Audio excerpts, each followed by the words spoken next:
Okay, 30-minute check-in. I know. It's usually 20-minute. But I'm coming up out of 60 here at Buena Vista, and they straight up. But had a little place here where it wasn't so bad, so thought I'd give you the update. So back on trail, starting at Buena Vista 60, going over the Priest this trip, and gonna wind up at Reggie Gap. Can't remember the name of it now. But the hill took it out of me. Anyway, it's over at the Parkway near Three Ridges Overlook. Got a ride from a trail angel slash trail maintainer, Kevin slash viewer, and his dog Elvis. So that was neat meeting them and getting a chat on the 45-minute drive over here. He was also able to do some, well, he's doing trail magic for me in the form of a ride. There was another thru hiker there who was, his name was a wizard, Radcliffe or Raddiff or something or another. He was like number 2,528. All right, let me get back to you. Well, I gotta tell you, this hill sucks. I mean, it's just a steady uphill all the way from 60. There's a couple places that you got about 100 yards of reprieve, but those are short and few and far between. And I had a what do you call it? I had a stress test done last year, maybe year before last, I can't remember. But I got to be concerned because I couldn't keep up with Come Along, who I've hiked with for several years, and he's my age, went to kindergarten together.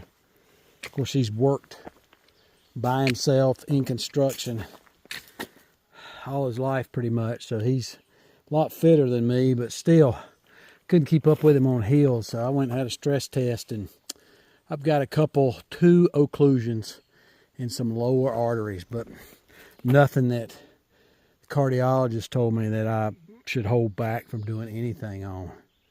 So my cholesterol was down.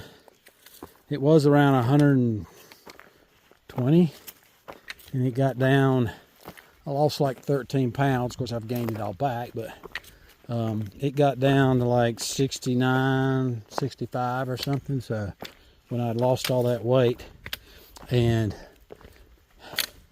anyway, I'm sure I've gained that back, most of it back by now. But yeah, I could feel my heart beating in my ears. My legs started aching. I'm thinking, oh crap. Hope I don't get up here in the Priest Wilderness and have a episode. Anyway, I've just not been able to go without taking a break. That's concerning. Didn't have this issue in my last hike just a month or so ago, so not real sure why I'm having it now. Anyway, hey, you're gonna watch my video, you're gonna get it all, the real. Let me put this down, I'll get back to you. So I got on trail and passed this guy, looked about my age, but he's a section hiker, I'm assuming, because he said that he had been up here Monday at the shelter, had to turn around and come back. So I don't know why he's up here on a Monday, just getting here. And then I can only assume he's, somewhere else during the week. And not a thru hiker. So anyway, passed him going like gangbusters, like an idiot.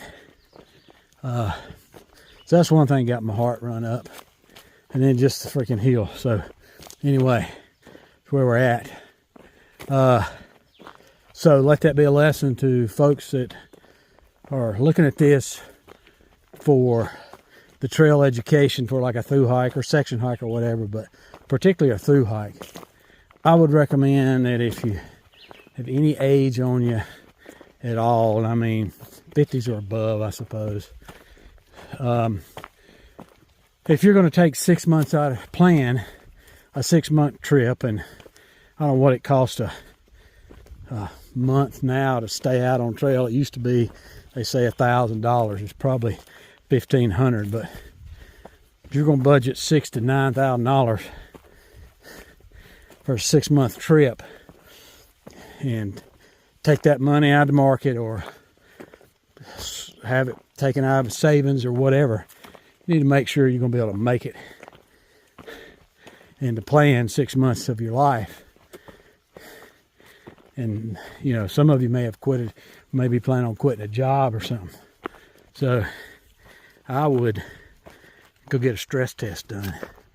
Make sure you don't have any occlusions anywhere or anything going on that might come up to bite you. And then, of course, get in shape. I've heard people, you know, like thru hikers say, or actually YouTube thru hiker personalities say, well, best way to get in shape for hiking is just to hike. There's probably a little bit of truth in that, but I would say I would start working out and getting in shape instead of doing it on the trail during your thru hike. I have noticed the same personality's video now. He has come back and said, well, he's recanted that. Of course, he's 3 years older than when he first said that. So he's came back and talked about getting in shape to hike. Whew. All right, I'm going up. The underdog says, I don't talk on ups. All right, made it to my top. Whew. I didn't have a heart attack. So there's one tent site there at the top of Bald Mountain. Bald Mountain is not bald. There is no water. I haven't run across any water yet. So it looks like the first water from 60 is going to be at the shelter site. That's interesting. You don't see that every day. You got a 911 tells people where you are, just in case. All right. I think I have seen that on my last one too. Anyway, so now it's downhill to the shelter. Where I turn off from the shelter is supposed to be downhill 0.6. I had not planned on staying there, but sun is going down. It's 6:30ish, so I should have, I don't know, another 2.5 hours of sun. But the next campsite is actually a road crossing and then a meadow after that, which is supposed to be very pretty and have a spring, but it's like 4 or 5 miles away, and I'm just I don't know if I got enough daylight or get up and go either. My stomach, I walked through my Chick-fil-A this afternoon on the ride up, so I guess I'll just have to suck it up and walk down to 0.6. I have found out at the last place where I switched out my water bottle, so I've got like a little 12-ouncer, little small, one of those kind that's real thin plastic that once you get done you just collapse it and throw it away.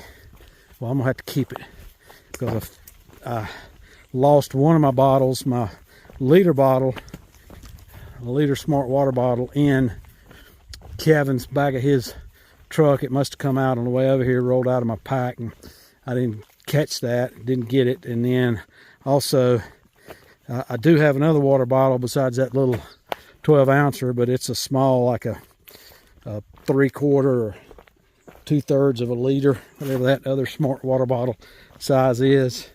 So that's going to be an issue for the trip without having a good water supply that I can carry long distances. I probably going to have to be stopping at every shelter for water, particularly this weekend. And I picked the hottest weekend when we've got a heat dome over the south, or the I guess Virginia anyway, this area, and it's like 86, 87, 88 degrees with got to be, I mean, the humidity is way up there. Not much on guessing humidity, but it's 70%. If that means it's muggy, it's muggy. So I think that was another issue, is so hot and muggy coming up. When it's hot and muggy, the air doesn't have as much oxygen in it, or nitrogen is what we actually breathe, and as much as oxygen.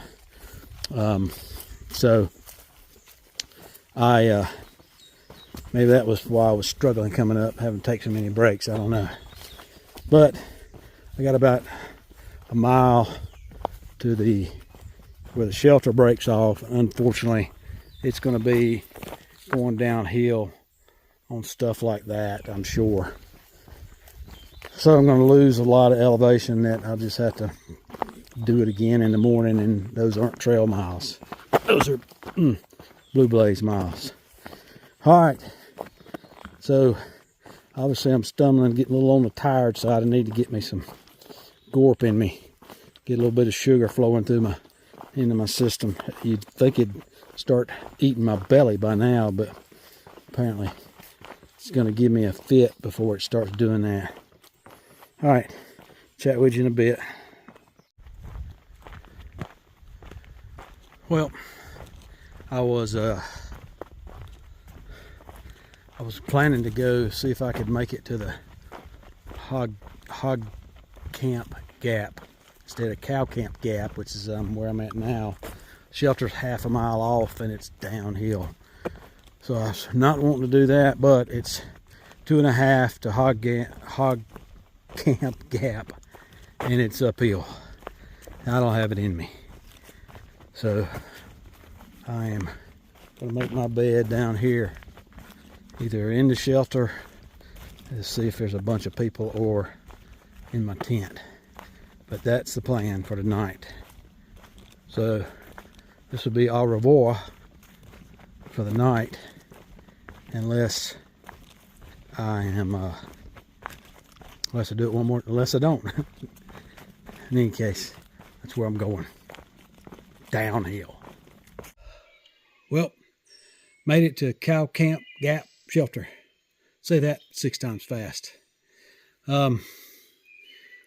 Tough day. Pretty much, well, it was all uphill. It wasn't but like, I don't know, 5 miles, but tough 5 miles. Got on trail at 5-ish, and after a 4-hour drive, and got up at 6 this morning, went to work, stopped by a job, and drove up here. So 5 o'clock on trail and 7:50 here at the shelter. I'm the only one here. It's buggy, so as I was getting water, kept having mosquitoes around me, so I'm just set up my tent over there. I'll send you a picture of that in just a minute. Got me a Chick-fil-A because I got a reward. So that's what my supper is, and to be honest with you, I don't know that I'm going to eat it because I'm so tired I'm not hungry. And it is 8:41 now. You see how light it is, how dark it's getting.